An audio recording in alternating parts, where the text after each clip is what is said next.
Supreme court ನ recent judgement ಪ್ರಕಾರ property ನಿಮ್ದೇ ಹೆಸರಲ್ಲಿ ಇದ್ರೂ ಸಹ ಅದಕ್ಕೆ ನೀವು ಲೀಗಲ್ ಓನರ್ ಆಗೋದಿಲ್ಲ. ಪ್ರಾಪರ್ಟಿ ರಿಜಿಸ್ಟ್ರಿಯಲ್ಲಿ ನಿಮ್ ಹೆಸರಲ್ಲಿ ಇದೆ ಅಂದ ಮಾತ್ರಕ್ಕೆ ಆ ಪ್ರಾಪರ್ಟಿಗೆ ನೀವು ಲೀಗಲ್ ಓನರ್ ಆಗೋದಿಲ್ಲ. ಮತ್ತಿನ್ನೇನ್ ಇರಬೇಕು ಲೀಗಲ್ ಓನರ್ಶಿಪ್ ನ ಪಡ್ಕೊಳ್ಳೋದಕ್ಕೆ? ಪ್ರಾಪರ್ಟಿಯ ಲೀಗಲ್ ಓನರ್ಶಿಪ್ ಅನ್ನ ಕ್ಲೇಮ್ ಮಾಡೋದಕ್ಕೆ ನಿಮ್ ಹತ್ರ ಪ್ರಾಪರ್ಟಿಯ ಮದರ್ ಡೀಡ್ ಇರಬೇಕು. ಅಂತಂದ್ರೆ ಪ್ರಾಪರ್ಟಿ ಎಲ್ಲಿಂದ ಯಾರಿಗೆ ಹೇಗೆ ಟ್ರಾನ್ಸ್ಫರ್ ಆಗಿ ಬಂತು, ಯಾರ ಹೆಸರಲ್ಲಿತ್ತು ಅಂಡ್ ಯಾರ ಹೆಸರಿಗೆ ಟ್ರಾನ್ಸ್ಫರ್ ಆಗಿದೆ ಅನ್ನುವಂತ ಡಾಕ್ಯುಮೆಂಟ್ಸ್ ಇರಬೇಕು. ಸೆಕೆಂಡ್, ನೀವ್ ಯಾವ ಸೆಲ್ಲರ್ ಗೆ ದುಡ್ಡು ಕೊಟ್ಟಿದ್ದೀರಿ ಅವ್ರಿಗೆ ಆ ಪ್ರಾಪರ್ಟಿ ಹೇಗ್ ಬಂತು? ರಿಜಿಸ್ಟರ್ಡ್ ವಿಲ್ ಮುಖಾಂತರ ಬಂದಿದ್ರೆ ಅವರ ತಂದೆ ತಾಯಿ ಬರ್ಕೊಟ್ಟಿರುವಂತ ರಿಜಿಸ್ಟರ್ಡ್ ವಿಲ್ ಇರಬೇಕು. ಅದಲ್ಲದೆ ಅವರ ಅಕ್ಕ ತಮ್ಮ ಅಣ್ಣ ತಂಗಿ ಅವರ ನೋ ಅಬ್ಜೆಕ್ಷನ್ ಸರ್ಟಿಫಿಕೇಟ್ ಇರಬೇಕು.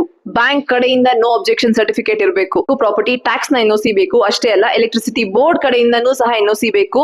ಪ್ಲಸ್ ನೀವು ಯಾವ ಸೊಸೈಟಿಯಲ್ಲಿ ಇರ್ತಿದ್ದೀರೋ, ಯಾವ ಸೊಸೈಟಿಯಲ್ಲಿ ಮನೆ ಇದೆ ಅಲ್ಲಿನ ಎನ್ಒಸಿ ಕೂಡ ಸಹ ಬೇಕಾಗುತ್ತೆ. ಈ ಎಲ್ಲಾದ್ರ ಜೊತೆಗೆ ನೀವ್ ಆ ಪ್ರಾಪರ್ಟಿನ ಪರ್ಚೇಸ್ ಮಾಡ್ಕೊಳ್ಳೋದಿಕ್ಕೆ ಯಾವ ರೀತಿ ದುಡ್ಡು ಕೊಟ್ಟಿದ್ದೀರಿ ಅನ್ನೋದಕ್ಕೆ ಪೇಮೆಂಟ್ ಪ್ರೂಫ್ ಅನ್ನೋದಿರ್ಬೇಕು. ಅಷ್ಟೇ ಅಲ್ಲ, ಆ ಸೆಲ್ಲರ್ ಆ ಪ್ರಾಪರ್ಟಿನ ಪರ್ಚೇಸ್ ಮಾಡ್ಕೊಳ್ಳೋದಿಕ್ಕೆ ಯಾವ ರೀತಿ ದುಡ್ಡನ್ನ ಕೊಟ್ಟಿದ್ದ ಅನ್ನುವಂತ ಪ್ರೂಫ್ ಕೂಡ ಸಹ ಬೇಕಾಗತ್ತೆ. ಸೊ ಮೊದಲೇ ಪ್ರಾಪರ್ಟಿ ಪರ್ಚೇಸ್ ಮಾಡ್ಕೊಳ್ಳೋದು ಕಷ್ಟ ಅಂತಂದ್ರೆ ಈಗ ಸುಪ್ರೀಂ ಕೋರ್ಟ್ ಜಜ್ಮೆಂಟ್ ಇಂದ ಇದು ಇನ್ನಷ್ಟು ಕಷ್ಟ ಆಗತ್ತೆ ಪ್ರಾಪರ್ಟಿನ ಪರ್ಚೇಸ್ ಮಾಡ್ಕೊಳ್ಳೋದಕ್ಕೆ. ಸೊ ಇದ್ರ ಬಗ್ಗೆ ನಿಮ್ಮ ಅನಿಸಿಕೆ ಏನು ಅಂತ ಕಮೆಂಟ್ ಸೆಕ್ಷನ್ ಅಲ್ಲಿ ತಿಳಿಸಿ. ಹಾಗೆ ಇನ್ನಷ್ಟು ಲೀಗಲ್ ಅಪ್ಡೇಟ್ಸ್ ಗೆ ನನ್ನ ಪೇಜ್ ಅನ್ನ ಫಾಲೋ ಮಾಡಿ. ಅಂಡ್ ಮುಂದಕ್ಕೆ ನೀವು ಪ್ರಾಪರ್ಟಿ ಪರ್ಚೇಸ್ ಮಾಡ್ಕೋಬೇಕಾಗಿರುತ್ತೆ. ಸೊ ಹಾಗಾಗಿ ಈ ರೀಲ್ ಅನ್ನ ಸೇವ್ ಮಾಡ್ಕೊಳ್ಳಿ. ಹಾಗೆ ನಿಮ್ಮ ಎಲ್ಲ ಫ್ರೆಂಡ್ಸ್ ಜೊತೆಗೆ ಈ ರೀಲ್ ಅನ್ನ ಶೇರ್ ಮಾಡಿ.